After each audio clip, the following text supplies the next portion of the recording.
Assalamualaikum. I hope you all are fine and doing good. Welcome to new lecture and here we will discuss the definition of parallelogram. ठीक है, अब देखिए basic definition क्या है इन parallelogram.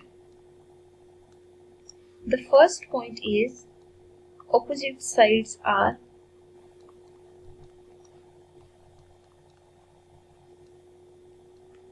congruent. इसका मतलब ये है कि जब हम ये शेप ड्रॉ करते हैं ना, फॉर एग्जाम्पल हम यहाँ पे ये पैरेललोग्राम शेप ही ड्रॉ कर लेते हैं, इसकी हमेशा दो ऑपोजिट साइड्स इक्वल आ रही होती हैं। ठीक है, अच्छा सेकंड ये है कि पैरेललोग्राम में जो ऑपोजिट एंगल्स हैं वो भी हमेशा इक्वल होते हैं। ठीक है, तो ऑपोजिट एंगल्स आर कॉन्ग्रेंट और हम ऐसा करते हैं फिगर में मार्क कर लेते हैं कि वो दोनों एंगल्स किस टाइप के हो सकते हैं।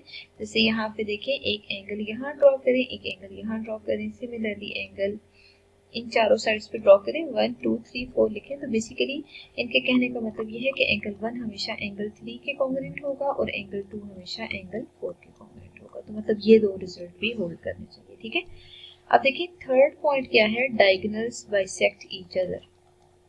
देखिए अगर हम डायगोनल ड्रॉ करना चाहते हैं ना, तो बेसिकली डायगोनल क्या है, पैरेललोग्राम ड्रॉ करें और उस पैरेललोग्राम में हमेशा जब आप ऑपोजिट साइड्स को ज्वाइन करते हैं, ये देखिए जब ऑपोजिट साइड्स को हमने ज्वाइन किया तो ये जो पॉइंट ऑफ इंटरसेक्शन आ रहा है ना, जिसको हम यहाँ पे मार्क कर देते हैं M, तो बेसिकली इनके कहने का मतलब ये है कि ये जो डायगोनल्स हैं जिस पॉइंट पे इंटरसेक्ट करते हैं, जैसे यहाँ पे M पॉइंट आ रहा है तो हमेशा इस M पॉइंट की वजह से जो इसका distance A B C D की फॉर्म में गिवन है, तो M D का डिस्टेंस और एम बी का डिस्टेंस इक्वल होना चाहिए। इसी तरह ए एम का डिस्टेंस और एम सी का डिस्टेंस भी हमेशा इक्वल होना चाहिए।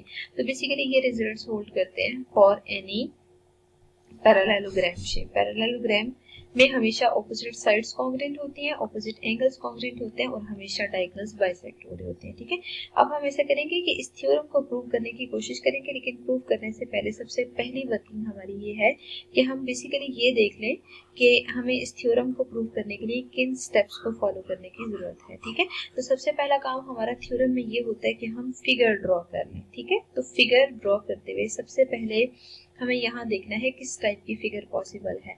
अब देखिए अगर हमें प्रूव करना है कि ये जो शेप है पैरेललोग्राम है, तो इसका मतलब है वर्किंग में हमें पैरेललोग्राम शेप ही बना लेनी चाहिए। ठीक है, तो सबसे पहला काम हम ये करते हैं, यहाँ पे हम पैरेललोग्राम शेप बना लेते हैं। ठीक है, और उस पैरेललोग्राम शेप में A B C D mark कर लेते हैं। ठीक है, मतलब ये जो चारों जो वर्टिसेस आ रहे हैं ना A B C D, उनको मार्क कर लेते हैं। अब बेस्ट ये है कि थ्योरम प्रूव करने से पहले हम यहाँ पे गिवन लिख लें। ठीक है, तो देखिए गिवन क्या है कि कोई भी क्वाड्रिलेटरल शेप गिवन है, क्वाड्रिलेटरल शेप, और उसका नाम मेंशन कर देते हैं ए बी सी डी है। ठीक है, in which A B is parallel to D C, ठीक है, and A D is basically parallel to B सी।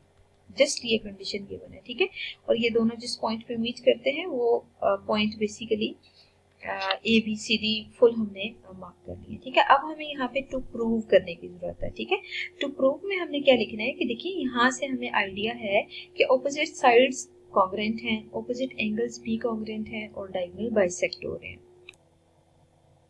अब सबसे पहले हमें टू प्रूव में ये मार्क कर लेना चाहिए हमने प्रूव क्या करना है। ठीक है, तो मैथमेटिकली अगर यहाँ पे हम देखें तो हमें ये प्रूव करना है कि दो ऑपोजिट साइड्स इसमें कॉन्ग्रेंट आ रही हैं। ठीक है, तो सबसे पहले हम यहाँ लिख लेते हैं कि A B is congruent to D C. ठीक है, एंड साथ ही आपने ये प्रूव करना है कि A D is congruent to B C. ठीक है, अब हम ऐसे करते हैं सेकेंड रिजल्ट देखते हैं जो हमने प्रूव करना है। सेकेंड रिजल्ट ये है कि ऑपोजिट एंगल्स आर कॉन्ग्रेंट।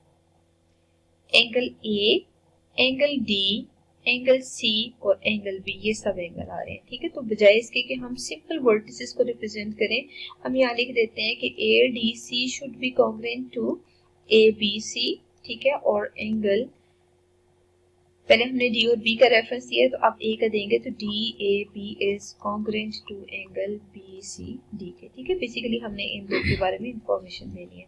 अब थर्ड में हमने ये प्रूव करना है डायगोनल्स बाइसेक्ट ईच अदर। तो सबसे पहला काम हम ये करते हैं, डायगोनल्स ड्रॉ कर लेते हैं। ठीक है, अब जब डायगोनल ड्रॉ करेंगे ना, तो सबसे पहले आप ऐसा करें कि बी को डी से ज्वाइन करें और सी को ए से ज्वाइन करें। तो ये दोनों जिन पॉइंट्स पे इंटरसेक्ट हो रहे हैं ना, ऐसा करते हैं कि हम उस पॉइंट को कैपिटल एम का नाम दे देते हैं। ठीक है, तो डायगोनल बाइसेक्ट ईच अदर, इस कंडीशन को प्रूव करने के लिए बेसिकली हमने ये प्रूव करना है कि अगर हम ए सी डायगोनल लेते हैं तो A M should be congruent to M C, और अगर आप बी डी डायगोनल लेते हैं तो उसमें D M should be congruent to M B.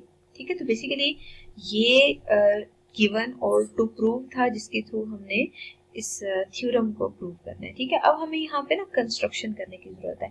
Construction हमेशा एक ऐसा स्टेप होता है जिसकी हेल्प से हम पूरा थ्योरम प्रूव करते हैं।